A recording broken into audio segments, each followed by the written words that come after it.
নামাজ আদায় করে, আমার বাজান যদি আমার পাশে দাঁড়ায় নামাজ পড়ে, উনি এক বিগত আমার পেছনে দাঁড়ায় পড়বে, জামাতে পড়ে, ঠিক আছে না? এই টাইমে যদি একজন মুসল্লি আসে, আসলে আপনি কি করবেন? আসলে ওনার আস্তে করে পাশার মধ্যে ধইরা বা হাতের ইয়ার ধইরা একটু হালকা পেছনে সরাই নেবেন। উনি বুঝবে আরেকটা মুসল্লি আসে, উনি এক কদম লম্বা একটা কদম দিয়ে পেছনে চলে যাবে, আর একজন মুসল্লি আসলে। আর ইমাম যদি টের পায়, তাহলে ইমাম চলে যাবে এক কদম সামনে, তাহলে 2 কদমের জায়গা হয়ে গেছে। কথাটা বুঝতে পারছেন? আপনি যদি আগামী দিন যদি জোহরের নামাজ পড়তে যায়, দেখেন ইমামের সঙ্গে একটা মুসল্লি ডান দিকে দাঁড়ায় নামাজ পড়তেছে, আপনি ওরা টানতে আসেন, ও আসে নাই, তখন আপনি বুঝবেন তার মাসালা জানা নাই। কথা বলি কিনা বলেন? মাসালা জানা। আপনি যদি ওরা জোর করে টানেন, ও নামাজ থেকে আপনারা ঘুষা দিতে পারে, বেটা তুই নামাজ পড়ো, আমার টানস কে? কারণ অত বুঝবে আমার নামাজ পড়ি, আমার টানে কে, কিন্তু তার মাসলা জানা নাই, এই কারণে আপনার ডিস্টার্ব করতে পারে। তো আপনি ডিস্টার্ব করবেন বিদায় সে আপনার মারাদরি হতে পারে। এই কারণে আপনার মাসলা না জানলে আপনি বাম দিকে দাঁড়িয়ে যাবেন। নবী একটা কদম সামনে চলে গেলেন, তারা এক কদম পেছনে দাঁড়ালেন, নবী এক কদম সামনে, 2 কদমের জায়গা হইল। নামাজ শেষ, নামাজ শুরু, নবী সালাম ফিরাইলেন। ফিরে নবী আজকে মহা খুশি, কেন আমি যেই জায়গায় দুনিয়ার ভিতরে মা আমিনার পেট থেকে দুনিয়াতে তশরিফ আনলাম, আজকে ওই বাড়িটা, ওই ঘরটা আল্লাহ কেবলা করেছে। নবী মহা খুশি। এই খুশির ভিতরে নবী হাসতেছেন, হাইছে এমন একটা মুনাজাত করলেন, মারহাবা করেন। এখন তো লামাজাফি একদল আছে, জাকির নায়কের দল আছেন, আছে না? ওরা বলে নামাজের পরে কোনো একসাথে কোনো মুনাজাত নাই, আছেন, আছে না? এর নাউজুবিল্লাহ বলবেন না? আরো জোরে বলেন নাউজুবিল্লাহ। নামাজের পরে কোনো মুনাজাত নাই, কারণ মুনাজাত কিসের? এটা মুনাজাত মাকরুহ তাহরিমা লেখছে। নাউজুবিল্লাহ বলেন। এই ধরনের আকীদা এখন বিশেষ করে, আগে আমরা ওহাবিদের ইঙ্গিত করতাম, শিবির দেখে বলতাম, এখন ওহাবি শিবিরের চেয়ে আরো জঘন্যতর হচ্ছে লামাজাফি। কথা ঠিক কিনা বলে? এদের যে আকীদা, এদের যেই মত, আপনি একটা মানলে আর বেঈমান হওয়ার জন্য কিছু লাগবে না। কেউ যদি বউরে মা কয়, বউ কি তালাক লাগবে? অটোমেটিক তালাক হয়ে যাবে। কথা ঠিক কিনা বলে? বউরে যদি কেউ মা কয়, অটোমেটিক আর তালাক দেওয়া লাগবে না, এমনি তালাক হয়ে যাবে। নবীরে কেউ যদি বলে, নবীরে তালাক দিলাম, নূরের নবীরে তালাক দিলাম, তাহলে এই কথা বললে সে কি আর মুসলমান থাকে? অটোমেটিক নিজে তালাক হয়ে গেছে। কথা ঠিক কিনা বলে? বর্তমানে সবচেয়ে ফিতনা এই আহলে হাদিস লামাজাফি, যদি ঠিক কিনা বলেন। আর আমাদের এই ইউটিউব খুলে খুলে, বিশেষ করে ইয়াং জেনারেশন, কলেজ ইউনিভার্সিটির ছেলেরা, ওরা তো কোরআন হাদিস পড়ে নাই, ওরা এগুলি দেখতেছে, কয় না নামাজের ঘরে মুনাজাত নাই, তারাবির নামাজ 8 রাকাত, ঈদের তাকবীর 12টা, এরপরে বিতির নামাজ 1 রাকাত, এরপরে মাগরিবের পরে 6 রাকাত তাওয়াবিল করা যাবে না, পড়লে জীবনে সব ইবাদত বরবাদ হয়ে যাবে। নাউজুবিল্লাহ, নাউজুবিল্লাহ বলেন। এরপরে জোরে জিকির করলে সব ইবাদত বরবাদ হয়ে যাবে। আল্লাহুম্মা সাল্লি আলা সাইয়্যিদিনা মাওলানা, এই দুরূদ শরীফ পড়লে সব জীবনের সব ইবাদত বরবাদ হয়ে যাবে। নাউজুবিল্লাহ বলেন। সম্মিলিত দোয়া করলে সব ইবাদত বরবাদ হয়ে যাবে। কবরের পাশে, মা বাবার কবরের পাশে দোয়া করলে সব ইবাদত বরবাদ হয়ে যাবে। এই আকীদাগুলি শুনে না, তাহলে দোয়া করা যাবে না, মা বাবাকে দোয়া করা যাবে না, ওই তো সব ইবাদত বরবাদ। আমার নিজের ইবাদত ঠিকঠাক, মা বাবা জাহান্নামে যাক। আরো জোরে করে নাউজুবিল্লাহ। আল্লাহ এই সমস্ত মুনাফিক থেকে তুমি আমাদের বাঁচাও, জোরে করে আমিন। আরো জোরে করে আমিন। বিশেষ করে ইয়াং ছেলেরা, তারা তো বুঝে নাই, তারা ওইটা দেখে তারে অত হুজুর। আর আমার নবীজি বলছে, কিয়ামতের আগে এমন একদল বের হবে, যারা এমন একটা দাজ্জাল বের হবে, মানুষ হবে তারা শয়তান হবে, এমন একদল বের হবে যেগুলি তাদের বাপ দাদা 14 গোষ্ঠীতে কোরআন হাদিস শুনে নাই, এমন দলিল শুনে নাই, এমন দলিল তারা বর্ণনা করবে, আর যেগুলো সম্মান বিভ্রান্ত হবে। ঠিকই আমরা দেখতেছি আজকে বর্তমানে তা হচ্ছে। ঠিক কিনা বলে? এই লামাজাফি থেকে সতর্ক থাকতে হবে। ঠিক ক্যান্সার যেমন জীবনের জন্য ঝুঁকি, মৃত্যু ছাড়া আর কোনো রাস্তা নেই, লামাজাফি কাফের ছাড়া তৃতীয় কোনো রাস্তা নেই। ঠিক কিনা বলে? আল্লাহ পাক যেন আমাদের ঈমানটাকে হেফাজত করে, বলেন আমিন। আরো জোরে বলেন আমিন। আল্লাহুম্মা সাল্লি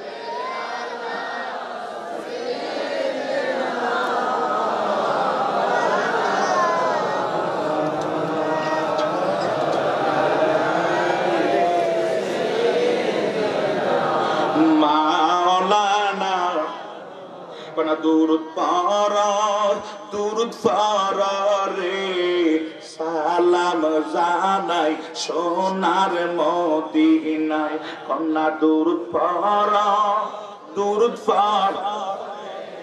সালাম জানাই সোনার মদিনায়, বলুন দুরুদ পারা দুরুদ পড়রে সালাম জানাই সোনার একবার দুরুদ পড়িলে 10টি গো রহমত মিলে একবার দুরুদ পড়িলে 10টি গো রহমত মিলে আর কত ফজিলত পাওয়া যায় দুরুদ পড়রে সালাম জানাই যেথায় আমার নূর নবী সদায় কান্দে উম্মতি যেথায় আমার নূর সদায় কান্দে উম্মতি সবুজ গুম পূজায় রসাগায় দুরুদ পড়রে সালাম জানাই হে আমার জ্ঞানী গুণী সুশীল সমাজ আমি কি বলছিলাম বাজি রে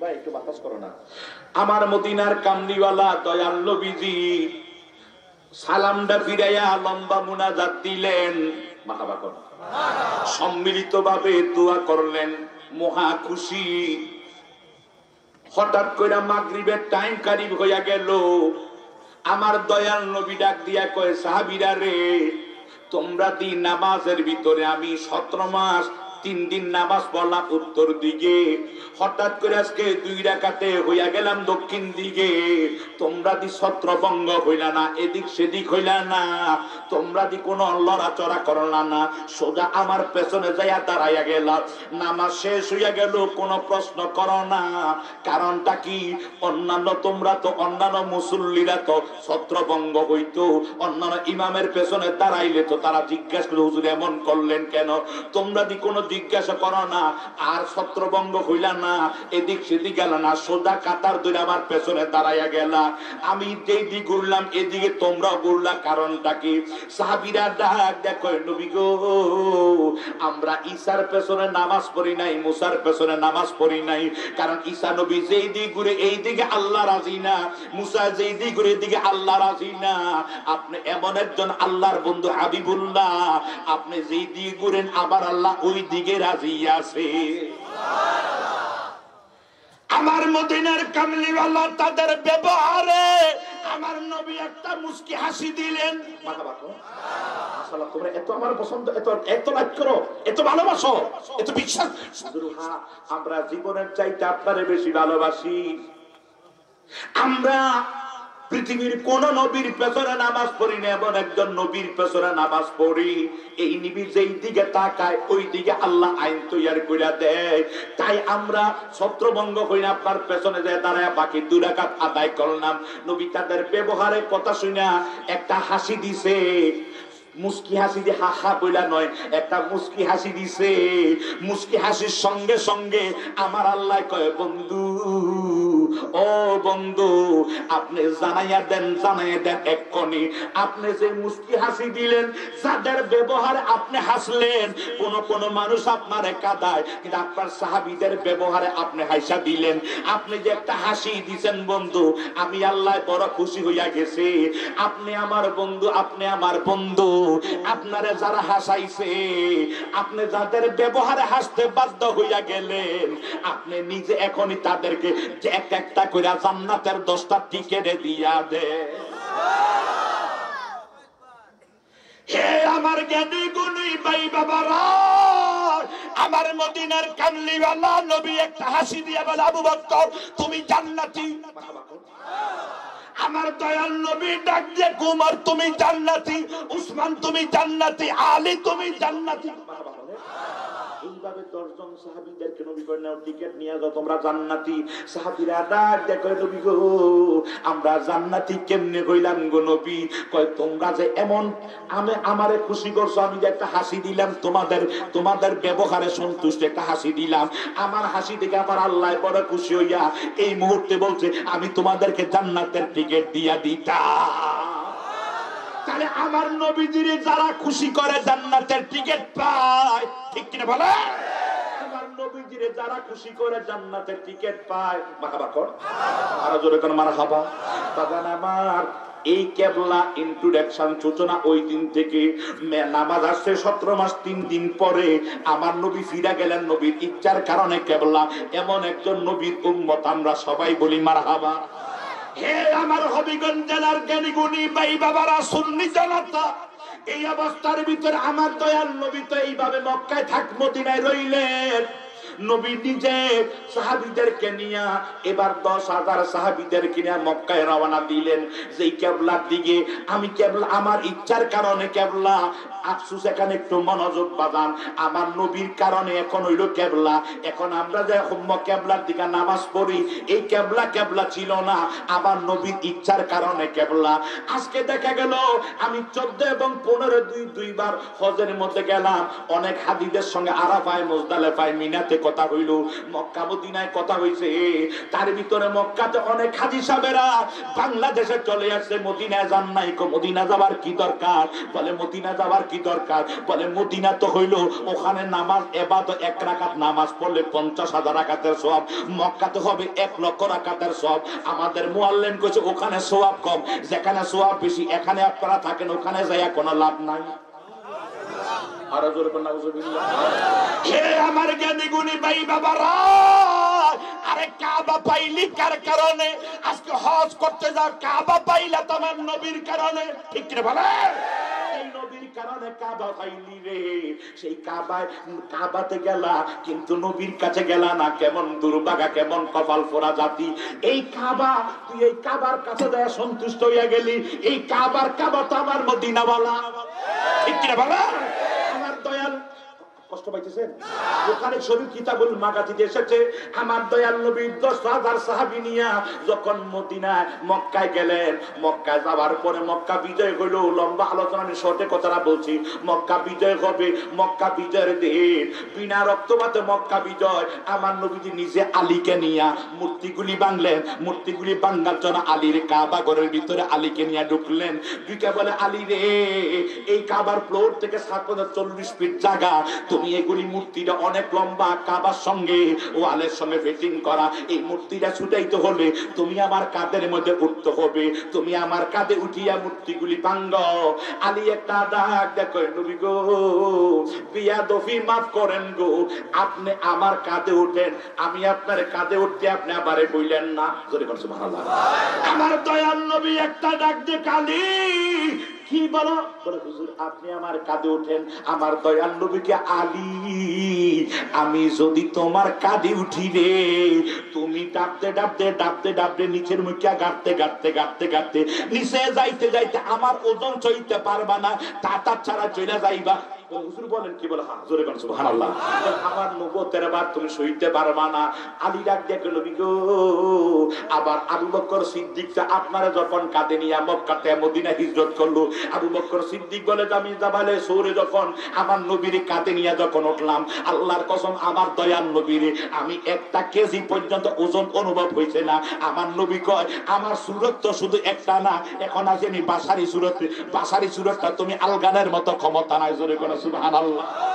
হে আমার জ্ঞানী গুণী ভাই বাবারা, একটু গভীর মনোযোগ। আমার দয়াল নবীর আদেশ ক্রমে আলী কাঁধে উঠলেন, মূর্তিগুলি ভাঙলেন। ভাঙার পরে আলী রে, উপরের দিকে তাকাও, কি দেখো? হুজুর আমি কাবার ছাদ দেখতেছি। আর একটু নজর করে দেখো। আল্লাহর কসম গো নবী, আমি প্রথম আসমানের গেট দেখতেছি। আমার দয়াল নবী আলী আর একটু তাকাও না। আলী আর একটু তাকাইলেন। বলে, কি দেখো?